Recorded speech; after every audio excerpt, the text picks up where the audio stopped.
I guess I'll go first. I started with, recently I started my own brand, 741.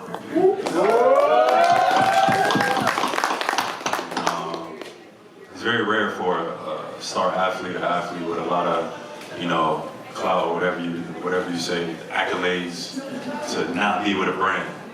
So I was with Adidas for like the first 5 years of my career, and I felt like, no offense to Adidas, but it was a waste of time.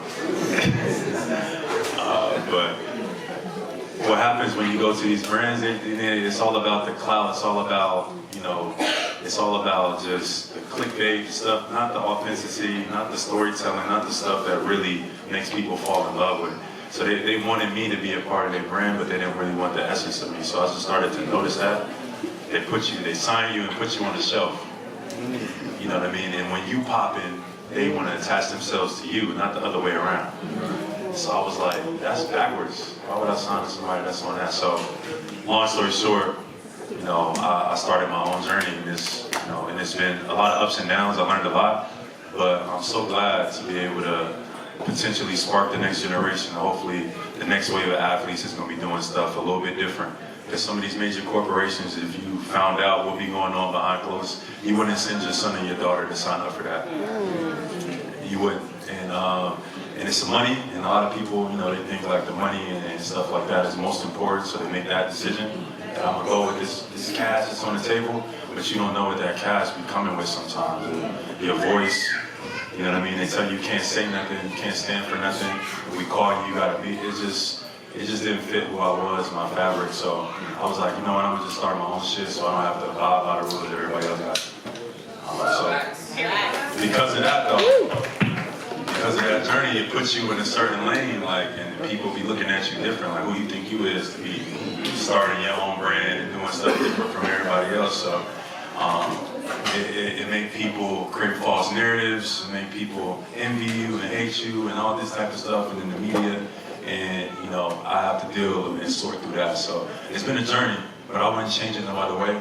I feel like the next generation will be better for it. I feel like the next wave of athletes that got talent is going to start to take things into their own hands and start to be able to create. I'm already seeing the change between the streamers and media people, podcasts, even with N.O.R.E, being able to take, the media lens in his own hands rather than going to like outside and you can tell stories through your own platforms. I want to see more of that. I want to see more people from our community emerging. So I'm looking forward to what the future could look like. But right now, everybody kind of doing what the last 20 years has been done, and hopefully the next 20 years will look different. Which is my fucking favorite series. And I get to watch this shit, and then they play my music. And I'm sitting there, and we're in the theaters, and everybody's like, oh, you got that check? And I gotta sit there and act like I got a fucking check that I didn't have because I had no ownership. And what I realized was Pharrell had 50% of that ownership. Pharrell cut me in, but I realized I never want to do that again. I never want to go to a movie theater and hear my music played.